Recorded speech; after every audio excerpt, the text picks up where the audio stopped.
This is a drone video, basically an overview of the Tracts at White River. We're deep within the development, probably back on tract 30 or 32 maybe. Looking westerly, you can see the river there. That's the actual White River. Very famous, very popular White River. And that is the dam. That's dam and lock number 3. I think there are a total of 3 dams and locks within this the system, within like a, I don't know, 10 or 20 mile stretch of the river. So we're flying directly over the tracts.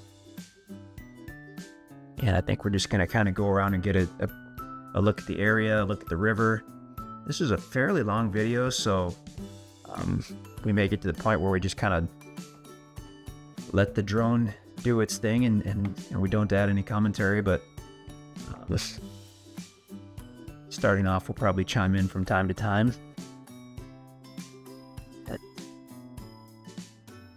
So that is a hydroelectric dam. They produce power, which gets sent to Batesville. It's still maintained, but our understanding is they actually don't have a huge need for the power right now, so it's not active. Kind of neat to see the buildings and whatnot. On the other side, so that's the dam, and then on the other side, if we pan to the right, a little further, oh, you can't see it, it's hidden by the trees. But on the far right side, I'm sure we'll see it somewhere in this video, is the actual lock, or it's called a lock. There you can see part of it, that concrete structure on the far right side, hugging the shore there. So that's when they say a dam and a lock. The dam is what's holding the water back. The lock is the system with the doors.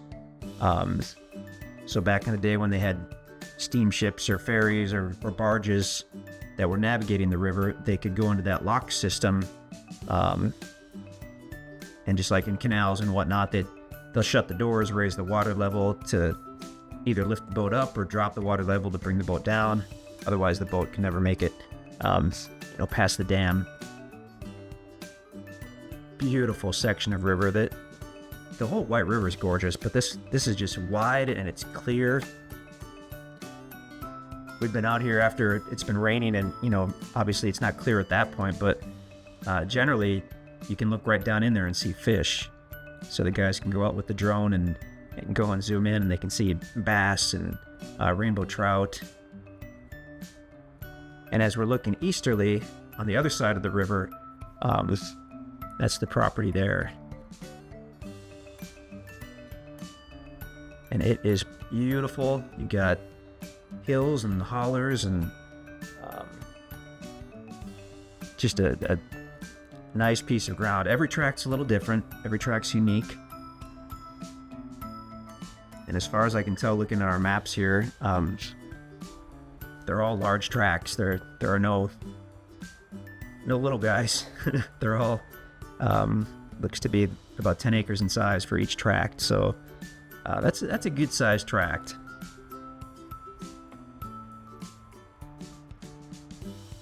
And even from way up in the air, you can see how clear that river is. It looks like a road on the other side of the river. Those are actually train tracks. So this area was a mining area in the 1800s. Oh, there's a little boat. And that right behind the boat is the boat launch, or the boat ramp, I should say. You can see that concrete boat ramp that goes right into the water. I'm not sure if that's what they used to put their little boat in the water, but possibly. But we've talked to a couple people. Anytime we walk down to the shore and there's someone out there, we see if they're interested in spilling their guts and giving us all the information on the fish. And most people do. So we've been told the fishing is really good there. I guess we've had a couple frustrated people that have said no, but I think they were saying no, the fishing wasn't good for them on that day. Because most people just say, oh yeah, it's great. You can get You can catch trout, actually, believe it or not, rainbow trout or brown trout. Smallmouth bass are kind of what the people are really going for. That and walleye. But I haven't seen anybody catch a walleye yet. I thought they were mainly further to the north, but we're being told walleye and catfish. Forgot about that. So those are train tracks that run along the east side of the river. So it's actually very unusual for any of the properties on the east side to have a way to get a little boat into the river, because you've got those train tracks. But this happened to have an existing train trestle where you can actually drive right under the tracks, or you'd be backing your trailer, I guess, under the tracks, just like any concrete launch. So the train tracks, that's what I was about to say. This area of Arkansas, the main focus was mining in the mid to late 1800s, maybe part of the early 1900s. But they were mining for, in this area, manganese, which was a key ingredient in steel. They put the tracks in really just to ship the manganese. And at some point in about the 1940s or 50s, manganese or its substitute became cheaper to get from overseas. And so the mining just kind of came to a halt, basically. But the tracks are still there, we've been told, because at the end of that run of tracks, there's a certain kind of sand that's being used just to make one or two specific things. So we've actually never been out there when there's been a train on those tracks. They're extremely low traffic. It's just the one, what we've been told anyways, it's the one train that comes in to get that special sand every now and then, and that's it. And they may actually discontinue the tracks after that sand is no longer needed. The power lines you see there, we think those are the lines that run the power from the hydroelectric dam that we just saw back toward Batesville. We're not positive about that, but they're larger than average power lines. Not as big as some of the big ones you see, but they're larger than the average ones, and they're on metal posts rather than wood. And they do appear to run straight to or straight from that hydroelectric dam.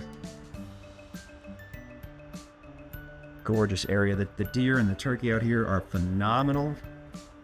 The guys have had a game cam up that they moved around, I believe, out here in a couple different spots, and they have gotten more photos of big deer and big turkey out here than we have ever seen. It's been unbelievable, and I'm sure we'll get some of those photos from the guys and add them to the listing page.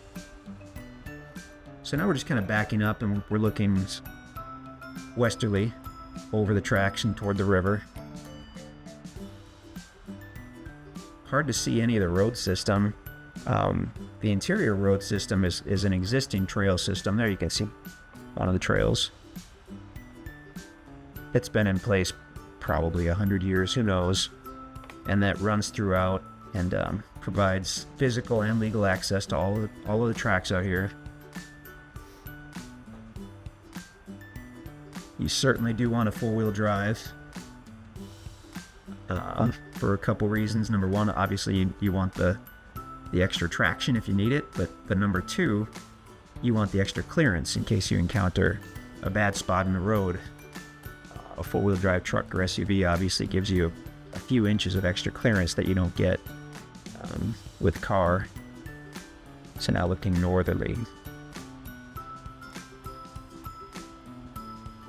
Gorgeous area. Look off in the distance there where the mist is kind of over the hills. It is beautiful. We've been searching for years, literally years, to find anything near the White River. And we never dreamed that we would find a project like this that essentially was within a few feet of the river and had a boat launch right there. I mean, that's just unheard of. So we are very, very excited about this.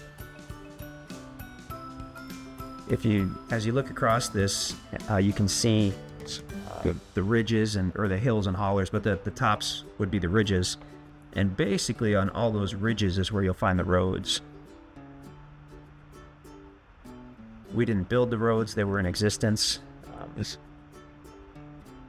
But you'll find that when people built these roads or used these roads over the years, they were basically all on the tops of ridges, because then the road needed basically no maintenance. There's a couple of hills you have to go up, obviously, to get, onto some of the high areas. But from what we've seen with a four-wheel drive, we just haven't had any issues. Off to the right, that beautiful manicured field, that is just east of the property.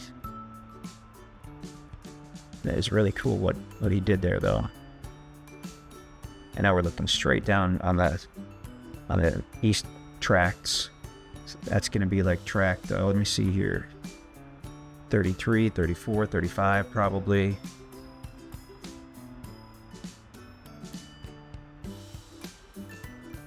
You'll see when you look at the different maps, there are a couple of creek beds that kind of run throughout the tracts and then end up at the White River, running toward the White River. For the most part, those are going to be wet weather or seasonal creeks. There might be one way toward the back that's year-round. We're not sure about that.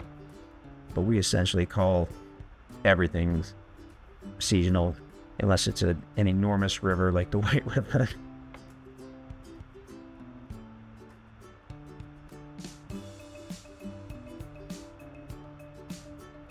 To get here, we usually come from Springfield, Missouri, and I don't know exactly how long that takes us. I cannot recall. It's a few hours, but the last time we were here, we actually came from the south. We came from Batesville, which is the county seat for Independence County, where this tract is located. And Batesville's it's a small city, but it's, as far as a regional city, it's got tons of stuff, and restaurants and stores and hotels. I forget where we stayed. I think it was a Holiday Inn Express, and we actually stayed there. And then in the morning, it's just a short drive to get out of here from Batesville, going north on Highway 69 for right at it, just under 10 miles to the little town of Cushman, and then you go west from there. And obviously we'll have more detailed directions in the listing page, and we'll have maps. I think we even have a little video where we basically tried to show the whole drive out here. Most of the drive out here, other than about the last mile and a half or 2 miles, is all paved roads. Oh, that's beautiful. Look at that. What a gorgeous river. And it's so interesting, the shoreline on a lot of this section of the White River is sand, like a sandy beach. There's somebody out. That might be those same people. Right up by the launch, there are some quite a few large rocks, but those have actually been hauled in just to kind of do erosion control by the boat launch, the ramp, I should say, the boat ramp.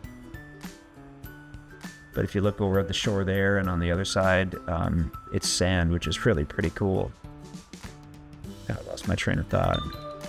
I think we were talking about the drive end.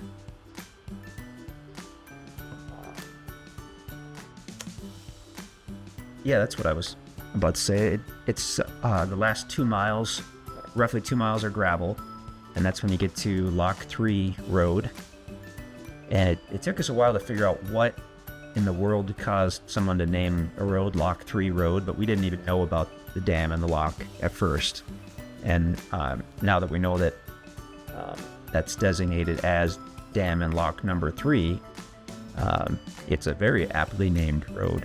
So Lock 3 Road, and that's the gravel road. And although Lock 3 Road is a county road all the way out to the actual tracts, the very last part is really not maintained by the county, because you get to a point where you go past the last house, and after that, I believe the county probably just really hasn't seen much of a need to grade or maintain that last section of gravel road. So it could be a situation where if a couple people say, hey, I'm buying land, or hey, I may do a cabin out here at some point, they may, I don't want to speak for the county, but I would think with it being an actual county road, they would almost have an obligation at that point to come in and get it on the schedule, and get it to where it's graded every now and then. But even if that happens, you still absolutely want a 4-wheel drive for any gravel road system. And this is a rural gravel road system, so 4-wheel drive is a necessity for sure. Most people, if they kind of have an interest in camping or hunting or whatnot, probably either have a 4-wheel drive or access to a 4-wheel drive. But you just definitely do want that to come out here on these tracts. So now we're coming down on one, I don't know if we're landing or not, maybe. And that's one of the roads out here, roads or trails or whatnot. And you can see how that's basically centered on that wide ridge. We love the timber out here. It's such a nice mixture of timber, and it's a really, really big stuff too. We just couldn't have, in our wildest dreams, come up with a prettier place, and to have the river right there, and to have the massive number of white-tailed deer and wild turkey. Yeah, we're pretty excited about this. So there you go. If we were to go up just a few feet in the air, we'd see that river. Gorgeous. So thanks for sticking through on this 19-minute video. You're probably watching this on the development page of this that links to the specific tracts. So feel free to go scroll toward the top of the page and see what's available. If anything, they might all be gone, and if that's the case, then we're sorry you missed out. But still feel free to get a hold of us. We'll let you know what we have coming up. We won't have another project like this, but we are always looking for cool projects. We'd love to talk to you and chat about land. We operate in the Ozarks of southern Missouri and northern Arkansas. We think it's the best value in the United States and has been for years. People are starting to catch on to that, but we think we have several years left of being undervalued. So we've got a lot of people who are investing their time and money into the Ozarks and owning land in the Ozarks, and we are some of those people. And yeah, we're excited about it. We'd love to share the area with you. So give us a call, send us an email. We would love to hear from you.